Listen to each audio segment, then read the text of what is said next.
If your lawyer gives you an opinion, how can you evaluate your confidence in that opinion? The starting place is to ask, how is that opinion formed? Invariably, that opinion will be formed by the lawyer applying four things. The first is they'll think of and identify the key facts. Second, they'll make a series of assumptions to fill in the spaces where there are not clear facts. The third is they'll identify the body of relevant law.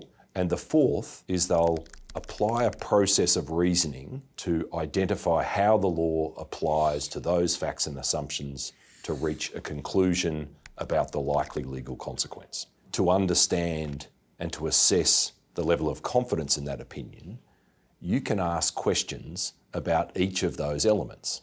What are the key facts you are relying on? You can make an assessment about whether facts have been overlooked, whether facts are wrong, whether there's some ambiguity around the facts. Assumptions. You as client can test and ask what assumptions are being made.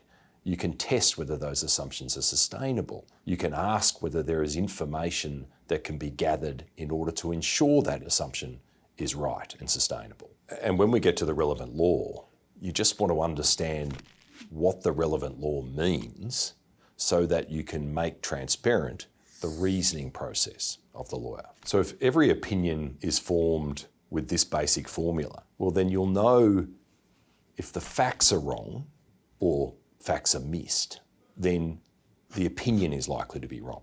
If assumptions are made that are wrong, that aren't sustainable, that don't hold, then the opinion is likely to be wrong. If the relevant law's wrong, then obviously the opinion is likely to be wrong. And if the reasoning process does not make sense, is not logical, is not sensible, is not rational, then the opinion is likely to be wrong. And if you're satisfied that you've asked all of the right questions for each of those elements, you can see a logical and sensible reasoning process, then you should have every confidence in that opinion.